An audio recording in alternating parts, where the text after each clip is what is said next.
Oops. Oh, Lord.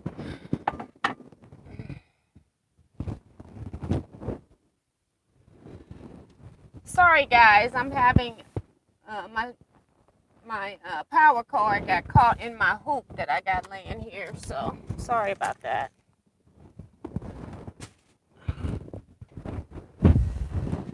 Whew. Goodness gracious. Okay, so I restarted my phone as well.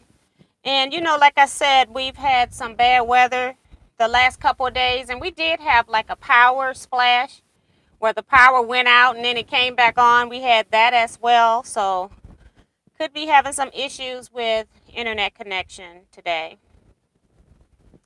But I'm trying to give us all a fresh start. So I hate to start the live chats over.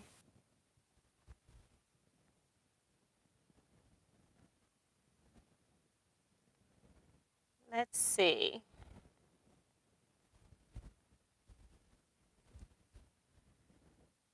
All right. So hopefully people will know that we're in a new room. So and eventually they'll come over here. See, a lot of you all are over here. So thank you all for coming back in. And Kathleen Champ says, how are you doing this evening? Sweetie, I'm doing great. Apparently my internet is having some issues. So a lot of people came back. Thank you, Tiffany, also for coming back as a moderator, and Mario. I don't know how I made Deborah Sims Brown a moderator, but I guess I did that too. Darlene Crosby as well. I don't know where those come from, but that's fine for right now. Judy is here saying hello, tea and quilters. Teresa Louise, I quilt too, says hello, tea and quilting friends. Hi, Teresa. And yeah, so that's a notification on my phone. Trying to set it up here.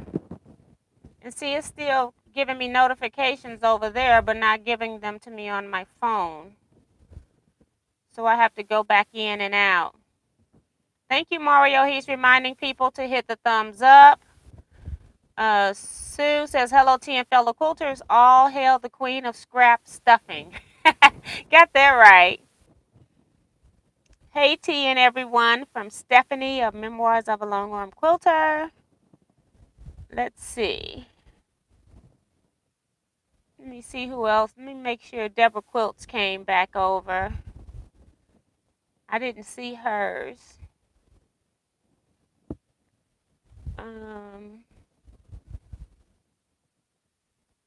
Okay, I can't see.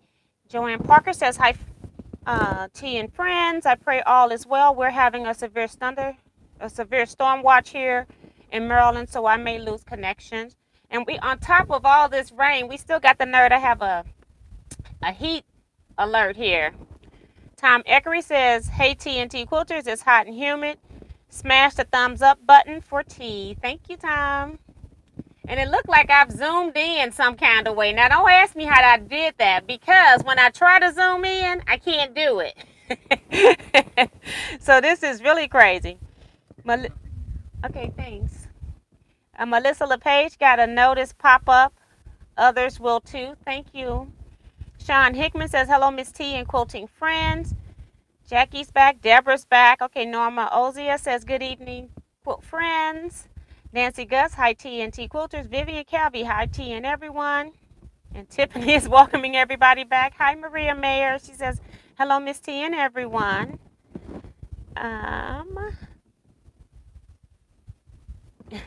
Deborah says, I can undo her. I don't know how that happened.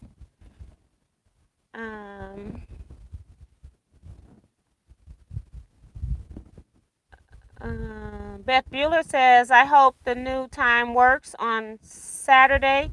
Church is early Sunday. Yeah, and that's the other thing, too. When we started this, we were in a pandemic, and people didn't have to necessarily get up early on Sunday mornings because they weren't going out for church. So that's a good thing, too. See, Sharon is back.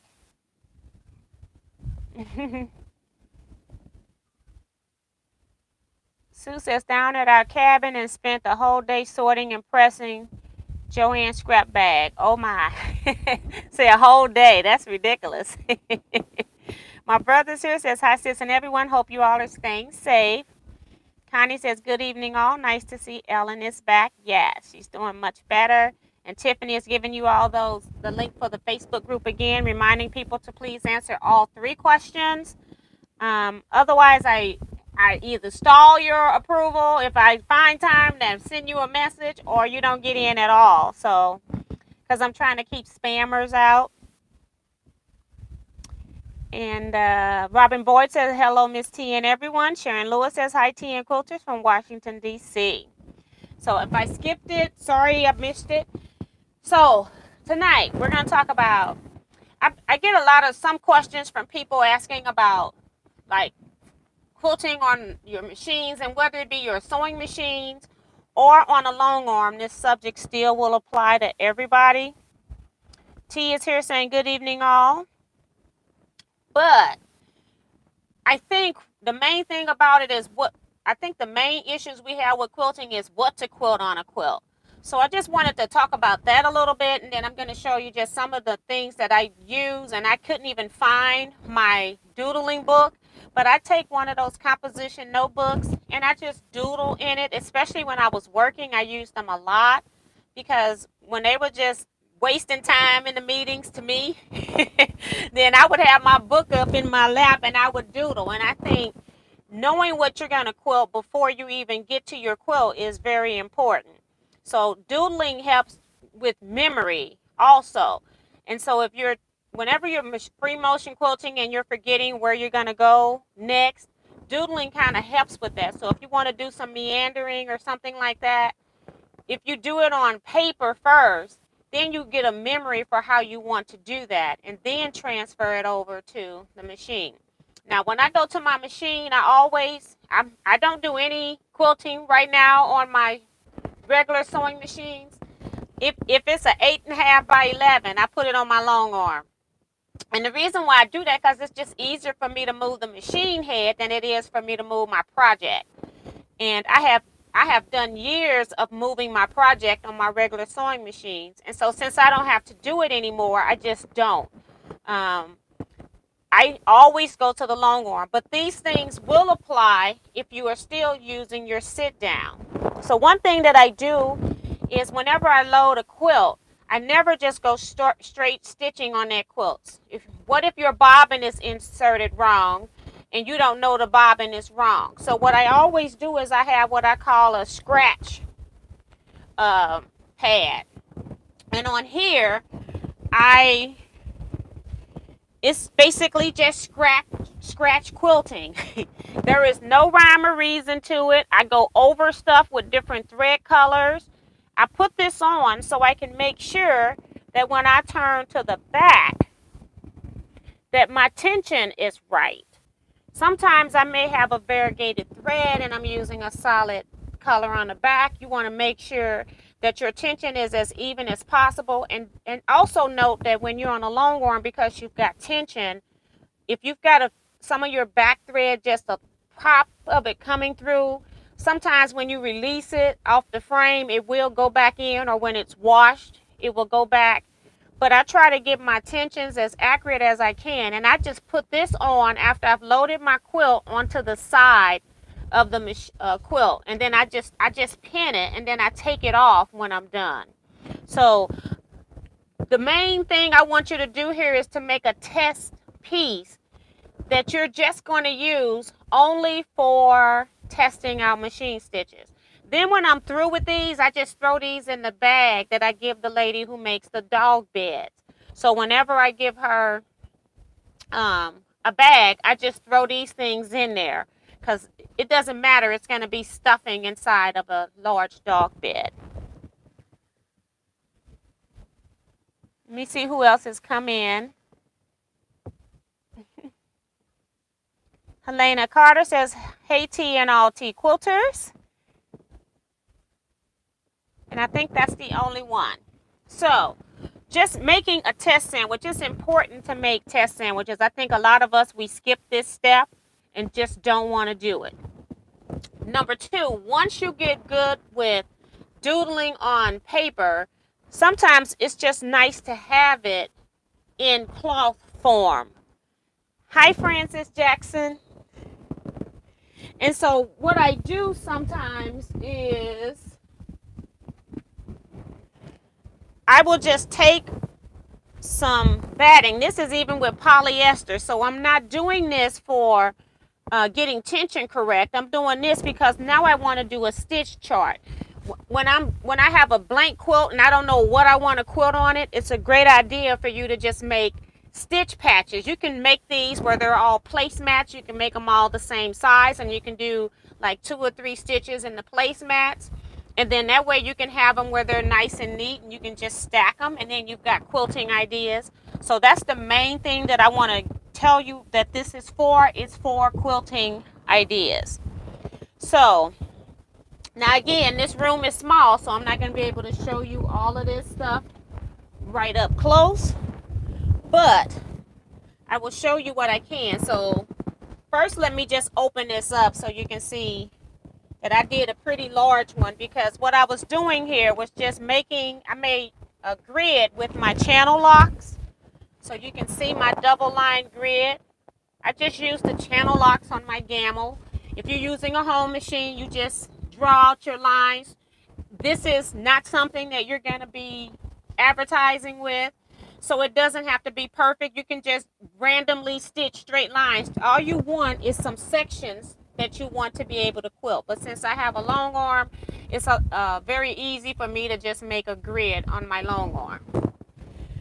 So then the next thing I do is I just start stitching various stitching designs. And then I just write on here. Sometimes a lot of people use rulers to make this, and so I just made this freehand.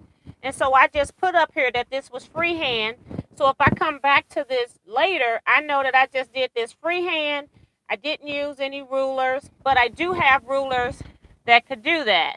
I have a 2-inch grid and a 1.5-inch grid circle. And by now, I probably got even more circles than that. But this is when I first got my long arm.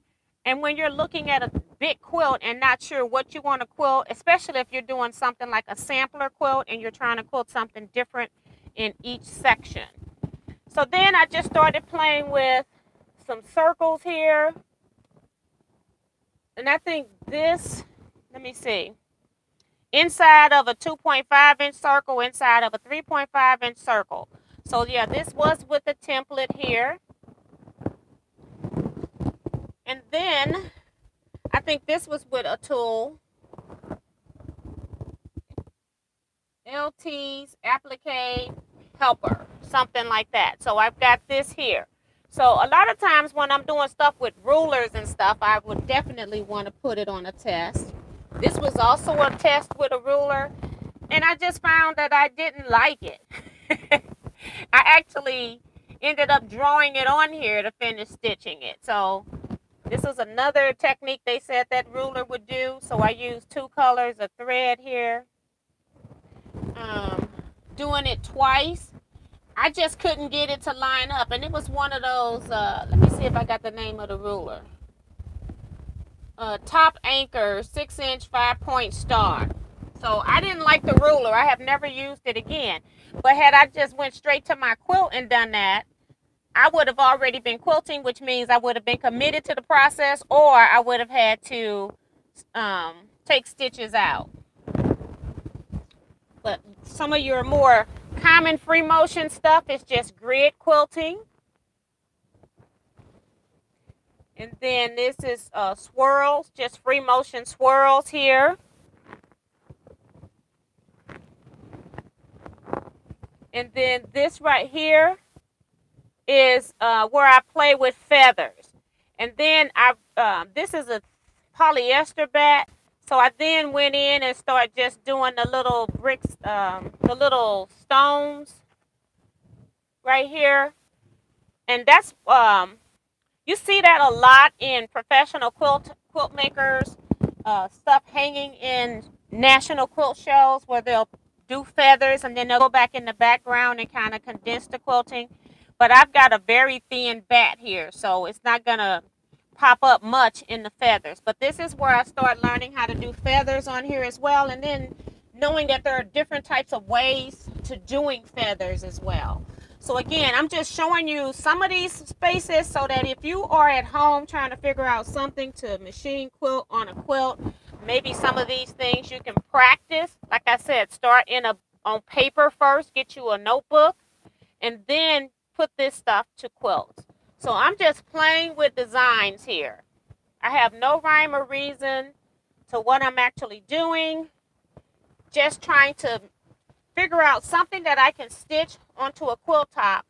And basically, I want to use it as an all-over pattern. So again, more of those swirls here, just a different kind. I'm building them up on top of each other. This one right here is an elongated swirl, where it's got a longer kick out instead of just going straight into the circle.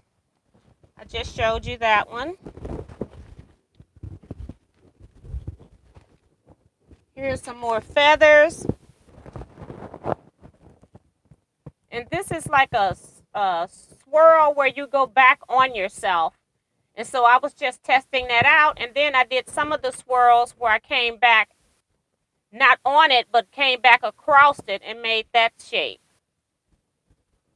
Let's see what I got written here. Whirls and Swirls Quilting.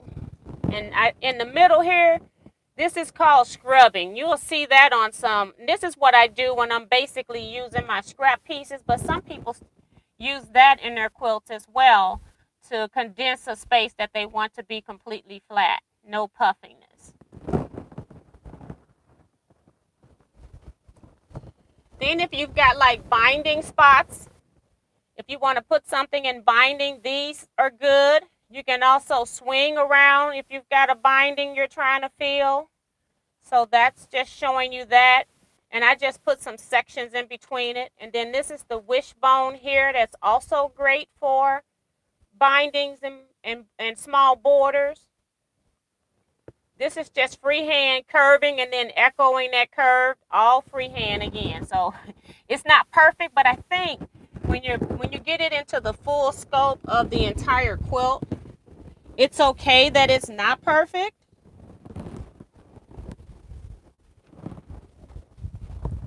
I'm trying to see where I have not gone. I think I turned this a little bit. Hold on. I got to do the last row here. And this is a 1/4 inch grid. Just wanted to see if I could do it. Takes a very long time to stitch a 1/4 inch grid, so it's not something that I would probably do a whole lot. And then I do have more feathers here that I didn't show you as well. Let me show you this one, and then I'll go to the one in front. I must have turned this while I was moving it. So that's another way to do feathers. And then this is more the traditional one you see when it's in a block.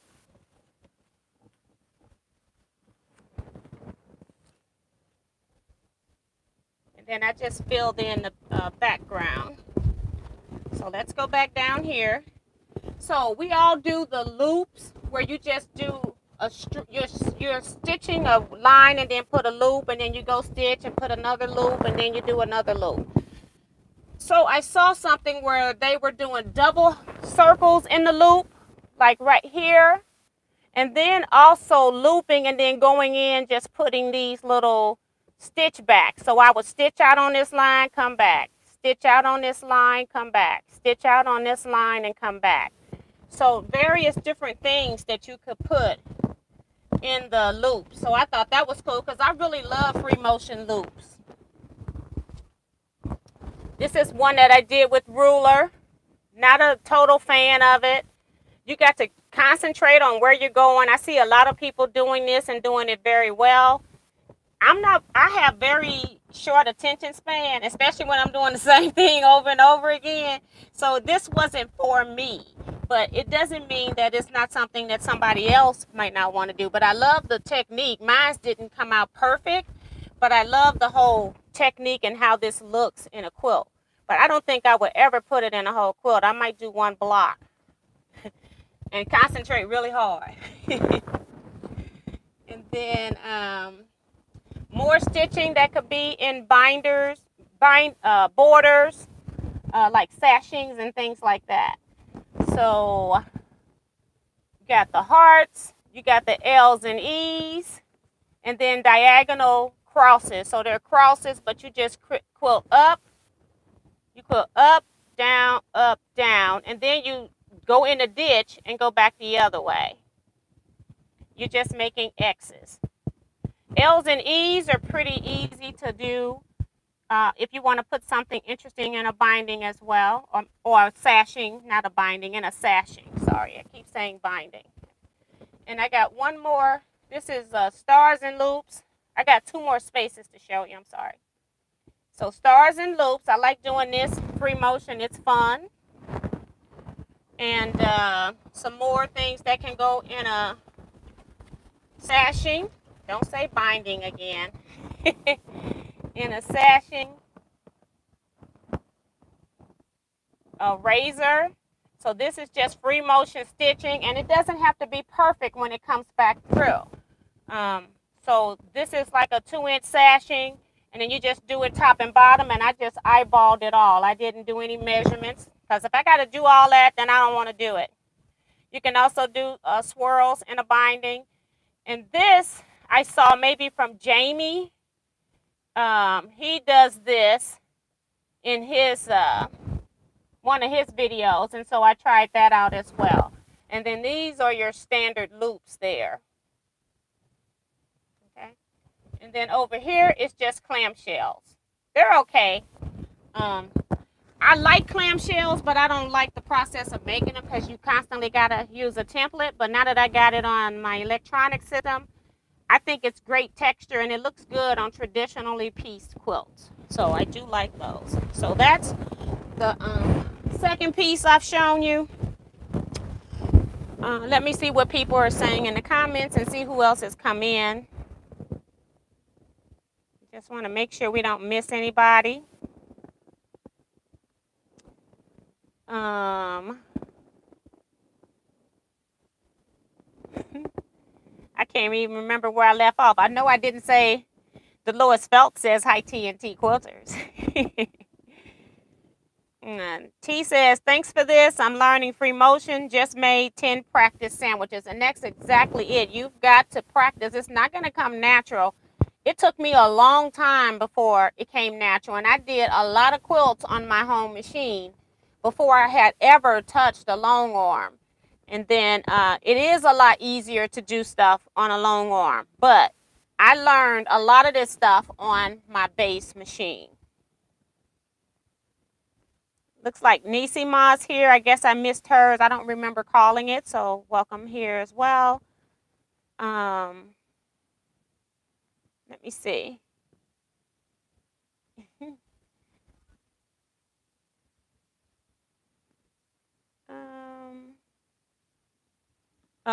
Mario says, I love the elongated swirls, and I think I may have gotten that one off of Jamie's channel as well. Connie says, what batting do you like to quilt with, cotton or blend? Do you find sometimes one type is better to use? My long arm actually will quilt on any of those, any battings. The battings that I hate to quilt on would be the very thick polyester. I got 2 rolls of that, and I'm actually getting rid of it. I just put it in the patriotic quilt. I put them in any charity quilts or quilt I'm giving away just because I'm trying to get rid of it without actually throwing it away or just putting it in the inside of a dog bed. So that would be my worst batting, and I don't even know what weight of polyester that is because I have no intentions of ever buying it, but it could be like a 6-ounce polyester or something, and it's really puffy.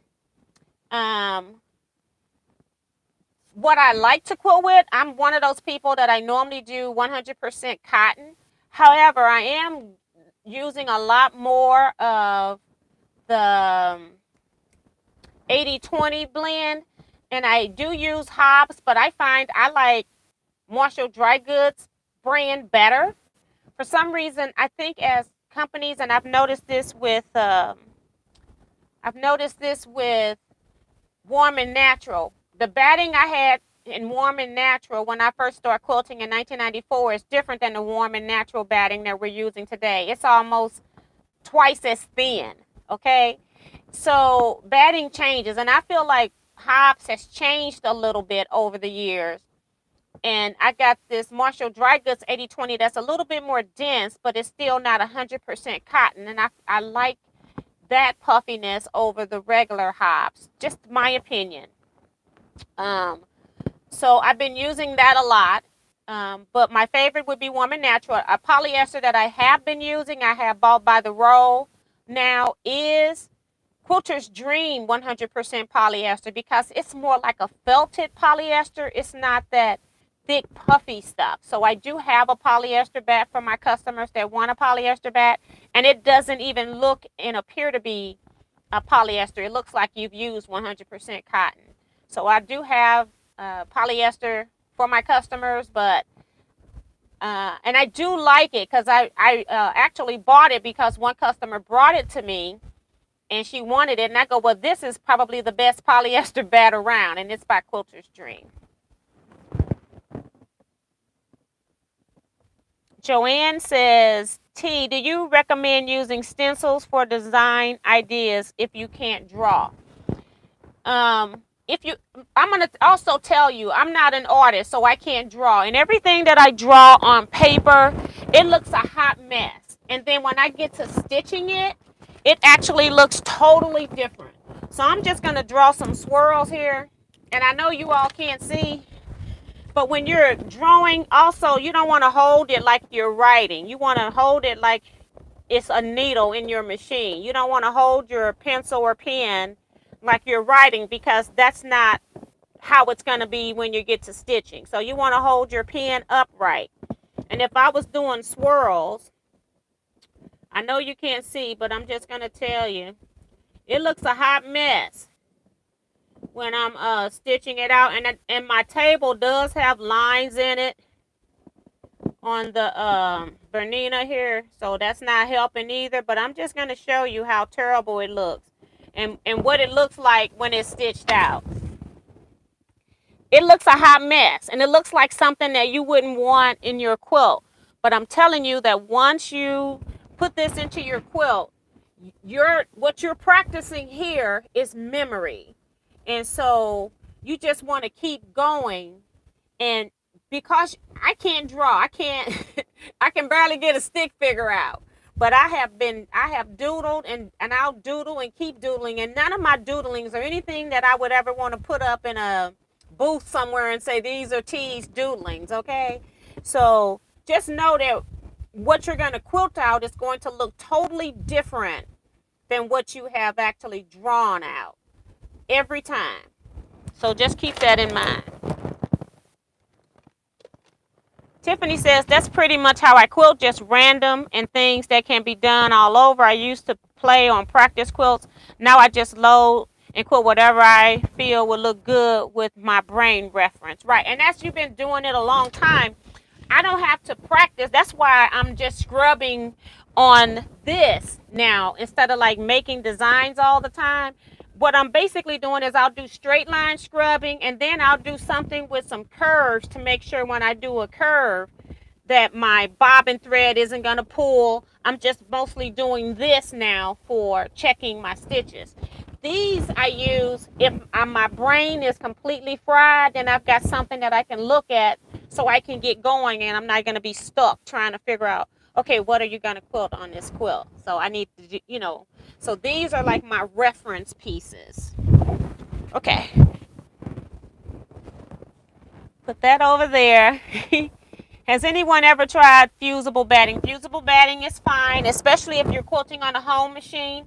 I still would put a few pins in just to make sure that you don't have to pin it like, they tell you to pin on either side of your hand. So that's about 4 inches if you're pinning a quilt for quilting.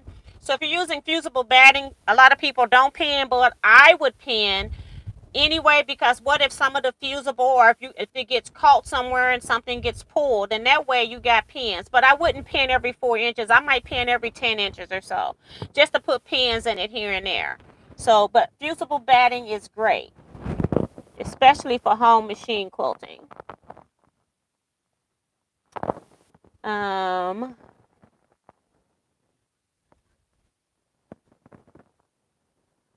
Robin saying that she's not that good with free motion, and always start on paper.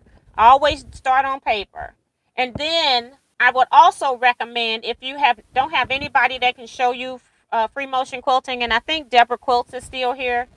The first time I sat her down and showed her how to meander, she could not do it.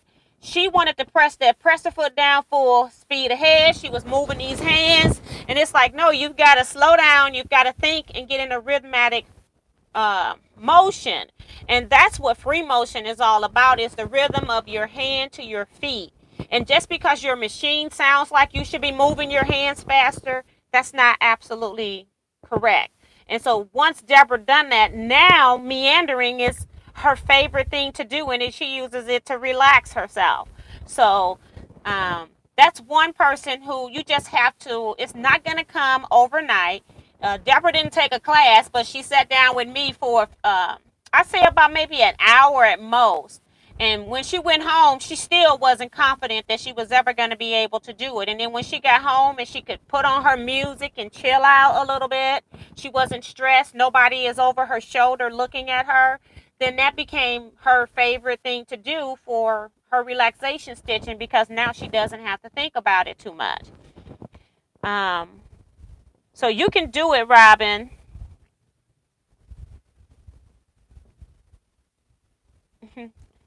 Elaine says, so nice tea. Angela's here saying, hey, tea folk.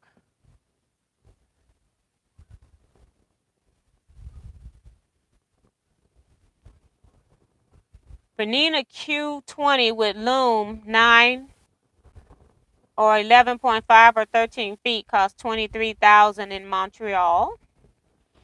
Penny said, not Penny, Tiffany. I got somebody else on my brain, which means I need to call and talk to her, right?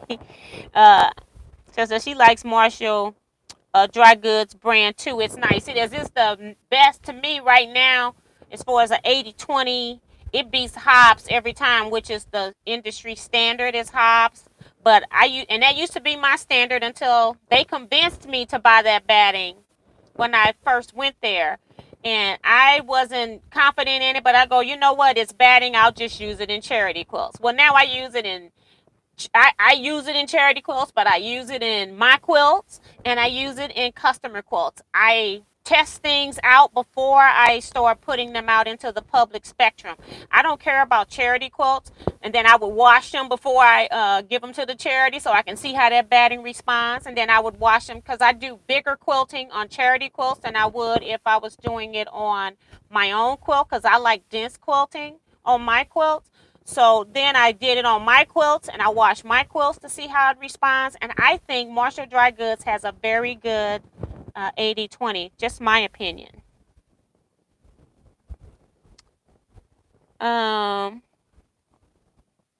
Amelia Rubio says, hello, T and T Quilters. Hi, Amelia.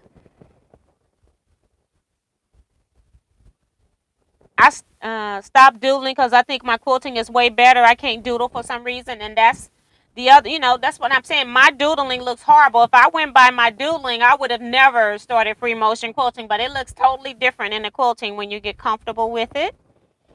I use doodling for my mind to tell me where I'm supposed to go, especially when you have a short attention span, because otherwise I'll be on the quilt and I'll be like, where am I supposed to go? And then I don't stop quilting because my mind hasn't registered that I need to stop yet. And so then I've either got to take stitches out, or I've already quilted over some other stuff that I shouldn't quilt it over.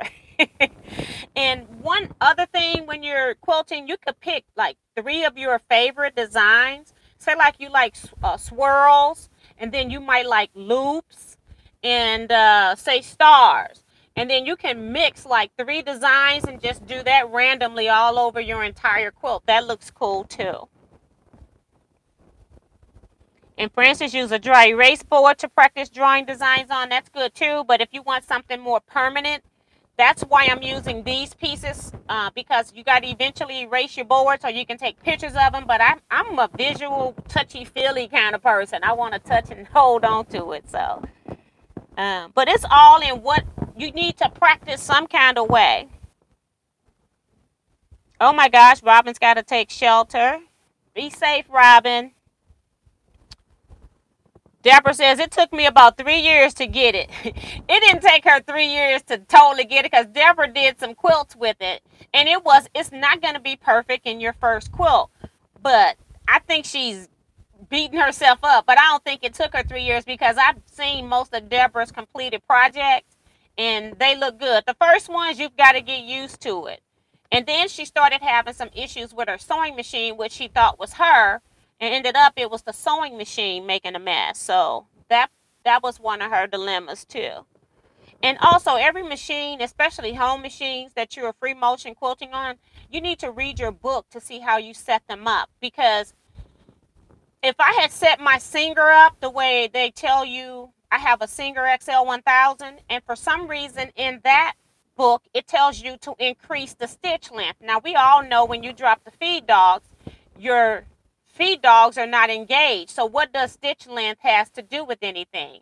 But apparently on that Singer XL 1000, it does. You need to increase the stitch length to the full stitch length. And I think it was 5.0 or something like that. And if you didn't, your free motion quilting wasn't going to be right. It was going to be tight on the back. And for some reason, it does work. But it states that in the book. But if you're not reading your book to know how to set your machine up for free motion quilting, that could be your problem as well.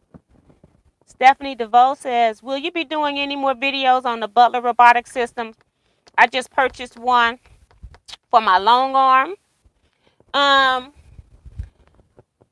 Probably. Did you tell them I sent you to buy Butler? I do plan to do some Butler videos, but basically for a new person, what's out there, that video where I'm showing you from start to finish how to do a quilt, that will basically get you started.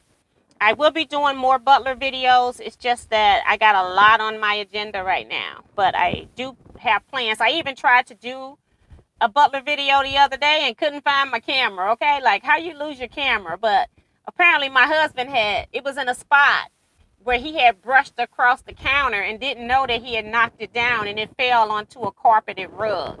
So it was on top of a counter, and then it took me a long time to find it because I wasn't looking for my camera on the floor up against a buffet. It was in my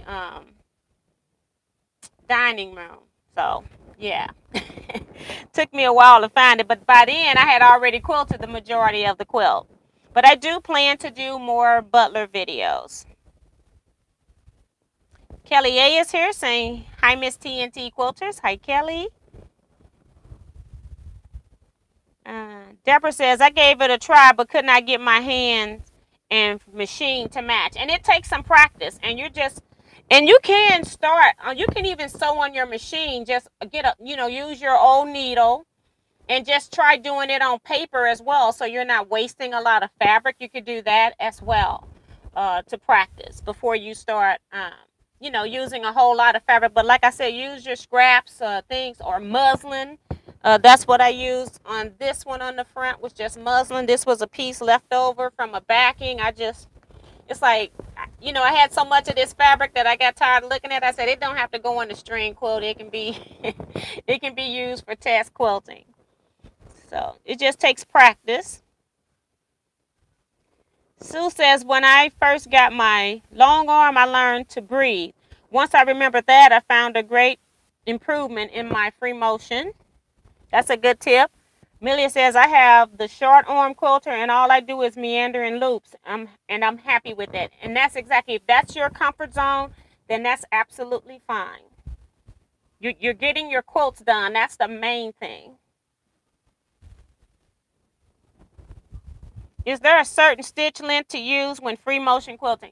No, because when you're free motion quilting, that's what I was saying. Only on that Singer did I increase that stitch length to 5.0. Other machines, you're just moving the fabric yourself. So it's how you're moving it that's going to determine your stitch length. So that's why your feet and hand has to coordinate. Because if not, you're going to have big stitches and little stitches. Thank you, Tiffany. Janet says, Batting has gone up in price. Yes, it has, and it keeps going up. Ever since we've had the cotton shortage, batting went up in price, and then it never went back down in price when the cotton shortage was over. And now that we're in a pandemic and everything is tight, now things are going back up again. Alan says, I truly love free motion quilting. I just draw all over the quilt. It brings back my art class as a kid in school. Yes. Virgie says, hi, T and everyone. Better late than never, laughing out loud. Connie says, I like cotton batting best, but I agree it seems thinner. Does Marshalls have all cotton? I will check it out. I don't know if they have all cotton because they sell other cotton batting. They sell other battings other than their own. So I don't know if they have 100% cotton. I just know I love their 80-20. I know you have a long arm, but did you try out your Bernina stitch regulator when you got it? Except just curious. No. I got it and I have, because it came with the machine. If it had not come with the machine, I wouldn't have bought it knowing that I have a long arm. So I have not tried out the stitch regulator. And it seems like some people hate it or love it. It's a fine line in between. So I think it's one of those things you've got to learn how to use and practice before you can get to use it a lot. Maybe one of these days I'll pop it in there, but it's not on my agenda currently.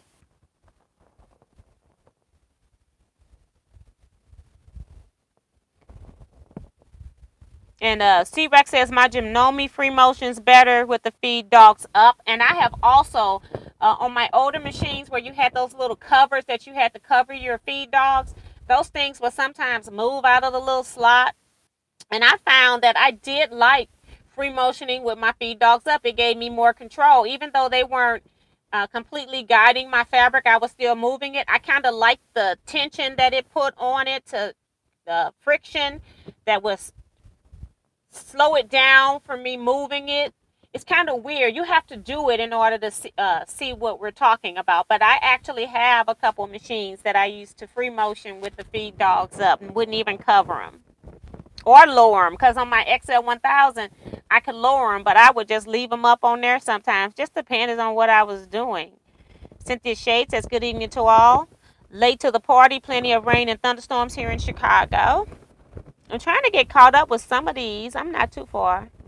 Marty and I have tried out long arms at quilt shows, and she's a natural. However, I never get it. There's not enough wine in the world to loosen me up. That's funny. Thank you, Tiffany. She's giving you all the message to join the Facebook group. Hold on. And paste. I'm just going to paste this link that I just pasted. It's going to be for the final quilt. It's a show and tell video of my completed projects. Kelly says, my Juki doesn't have a stitch regulator, but it does have a speed control, which I think is more important for free motion quilting, especially if you're new at it. Yeah. So you don't have free motion. Most machines don't have stitch regulator. I think that's something that Bernina has come out with. And you don't have to have that to free motion quilt. And I think Foff was the one that had it put into the actual feed dog system stitch regulator, if I'm not mistaken.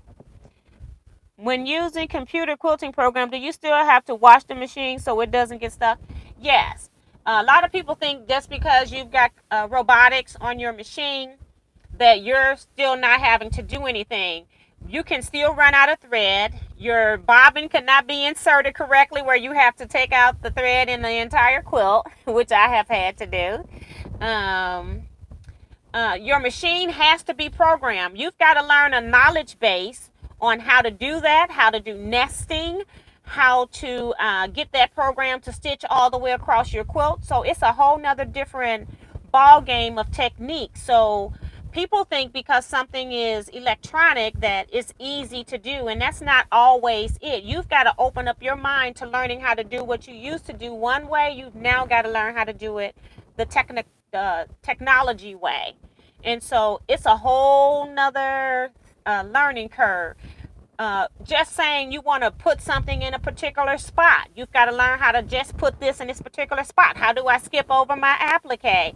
And so people think when you got computerized quilting that, okay, you're no longer quilting because you now got robotics. But that's not true. You've got to learn how to use those robotics and tell that robotic exactly where you want it to go and exactly what you want it to do. And sometimes the robotics don't want to cooperate. You're trying to tell it to do this and it won't do it. And sometimes it doesn't give you messages saying you can't do it this way, do it this way. You've got to figure it out all on your own because there is no manual step by step telling you how to do these things. So they'll tell you what a function is, but they don't have a step by step manual saying do this if this happens. Do this if you want to do this. So that's something that needs to probably that could be looked at into the long arm industry. But yeah, so it's just a whole nother skill set. If the feed dogs are up, is the presser foot up too?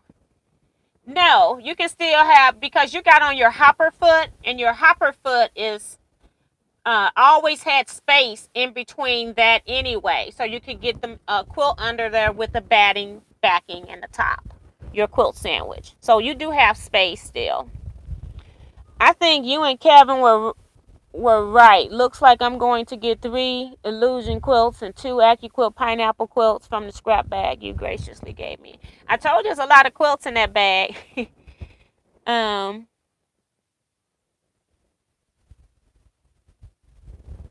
Okay. So then I want to just show you one other thing that I do is variegated threads. Sometimes you don't know how variegated threads are going to look. So another thing that I do is I make some stitch outs and I just use variegated threads. And so if I want to see what something is going to look like, I don't want to put it into my quilt first and then know, oops, it's got pink in it and I really didn't want pink in that thread. So I always stitch out my variegated threads as well. And I still got some, I got some more signature threads that I don't even have on here. And I've also was in the process. I never finished this process. When I first got my long arm, I was making like a, not necessarily a whole cloth, but that's kind of what it is. But it was still a practice piece. And so you're not going to be able to see a whole lot on this. And I can't tell you what you're looking at. But basically the center medallion and then just putting various things around it. So you've got like the center medallion here, and then again doing various stitching around. And I thought when I first did this that I would take this and hang it up, you know, use it as a piece to look at. But you know, I never did finish it, and so this is just where it's at. And so if I still need designs, I just pull it out and say, okay, let's go do this. This is another one of my favorites for block quilting that I did here. This one here. You do like this big swirl and then you can put feathers around it, or you can put like daisy loop petals around it. It doesn't even have to be feathers. And then just echo that out into the whole quilt block. So that's another thing. And then since I'm a long arm quilter, this is where I gave you the video for the link here. Let me pin this message again. I do this and I showed you this in show and tell. So whenever I vend or something like that and I'm advertising my long arm quilting skills, these are just some of my computerized stitchings that are on my machine. And so what I do is I just hang this up on a quilt stand so people can see, you know, if you're using my services, this is some of the kind of stuff that you can get. And another thing on the Butler is that I love that it can do alphabet. They were talking about at one point making different fonts, but I just love it, and you can make it any size you want. So if you want to see this quilt bigger, then I call it select your dream. And that's because it's for my customers to pick like their long arm patterns. But it's also like an advertisement. If somebody was to come, then they can do that. But that is true custom quilting, because in each sashing, each block, each cornerstone, I used a different fabric. And I had made that before I had even gotten my robotics. And I just never got around to quilting it. It was when I first got my long arm that I made that. But then when I got the robotics, I go, okay, I needed to know what these patterns look like. You stitch them out so that you can see what they look like, so you can know if you need to increase them in size or decrease them in size. So that's where that quilt has come in very handy for me I tried to put in some of the pantos that would draw people in because they were different, but I also wanted to put in some of the pantos that I knew I would use on a regular basis, so I knew what they look like when they stitch out. So to me, it's important, if you've got a computerized system, to know what the stitch out is gonna look like. Let me make sure I think I would just find me a long arm quilter that's Virgie. And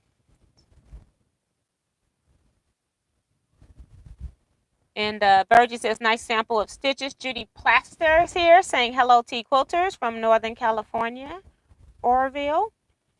Wash your hands says, that's smart. Good tip on variegated thread. It's gorgeous tea. Thank you.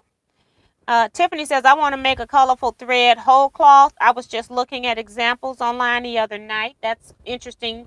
I like thread painting. I haven't done a whole lot with it. I wish I had more time that I could do all the things that I want to do. I tell you all jokingly that I'm a jack of all trades and master of none. And that's because I like everything about the quilting process, and I don't really want to like hone in on just one. So I have to, tell myself, that's if I got to go buy different supplies for it, I try to tell myself, okay, now that's something that we can stop at, because you've got too much stuff between scrapbooking and quilting, and then to go off and do something else. And then I do a little crochet, so I got some yarn too. So it's gorgeous tea. Thank you, Mario. Beautiful sampler. Thank you, Elaine.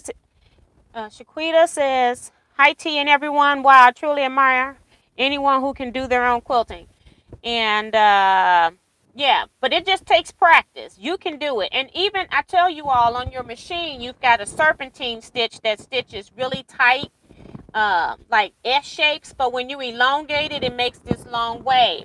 So even with your feed dogs up, I have shown you a video where I just used that stitch and I free motioned it. You can even, with your feed dogs up, it's even easier. And you just use that wave stitch, say about an inch apart, across your quilt, the entire quilt. And it gives it such beautiful texture. You'll be amazed. Instead of using a straight stitch and then you go stitch in the ditch and it pops out of the ditch and then it looks like this huge sore spot because you came out of the ditch, and then you're trying to decide if you're going to take it out, or am I going to color this with a marker the same color as the fabric. Use the S stitch on your machine with the feed dogs up and quilt. You'll be surprised. Just make that stitch length longer. Check your tension on a test piece first, and then I'm telling you, you're going to love that stitch, and you may quilt 80% of your quilts like that. I love it. Kathy's Quilts and Crafts says, hi, T and everyone. Sorry I'm late. Welcome. I have.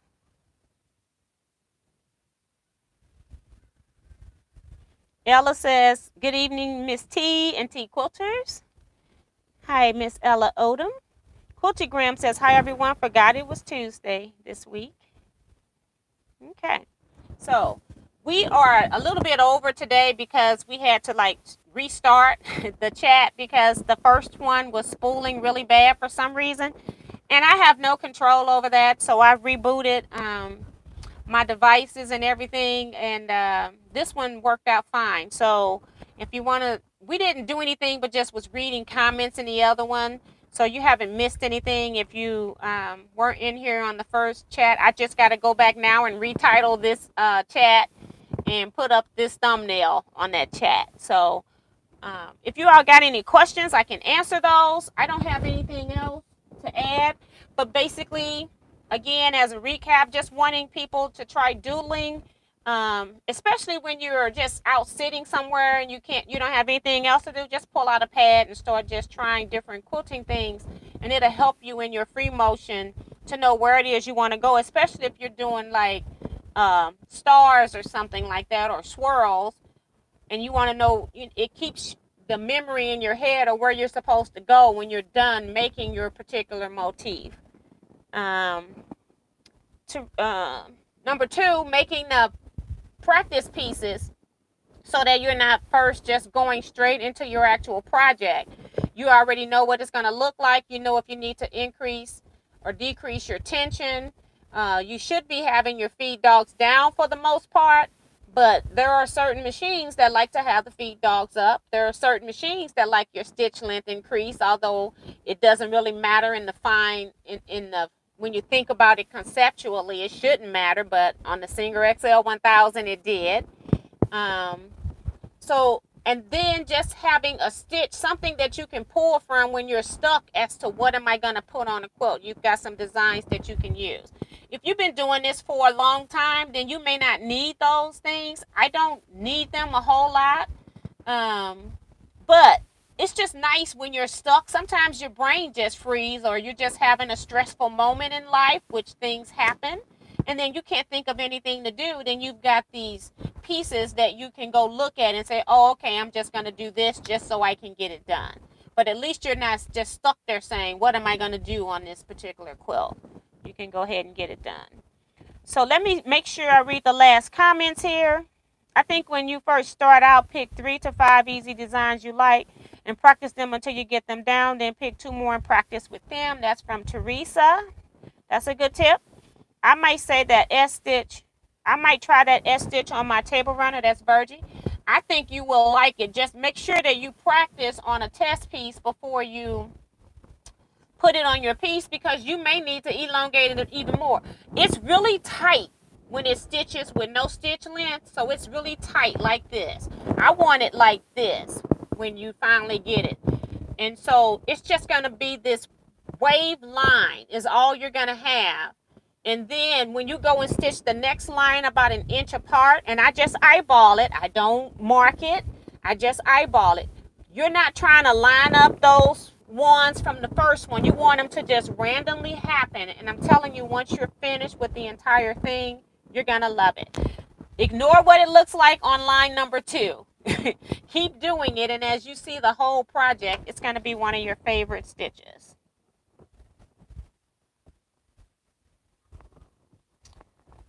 Jackie's K says, great info chat.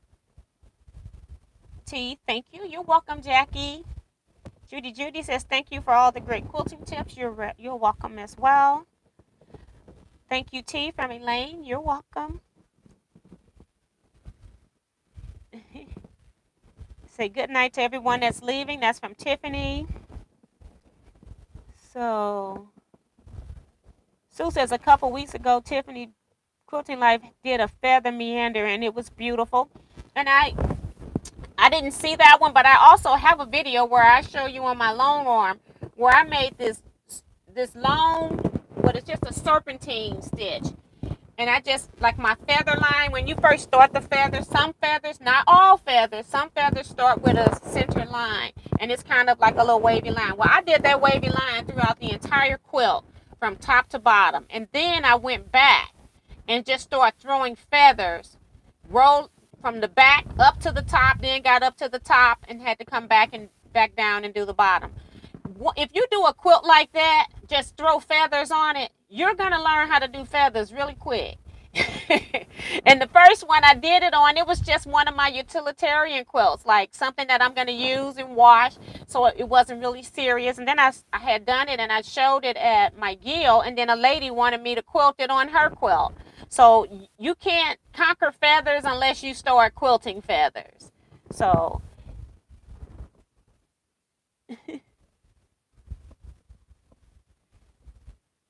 it's meditative, takes your mind off other stuff. That's true too, from Elaine.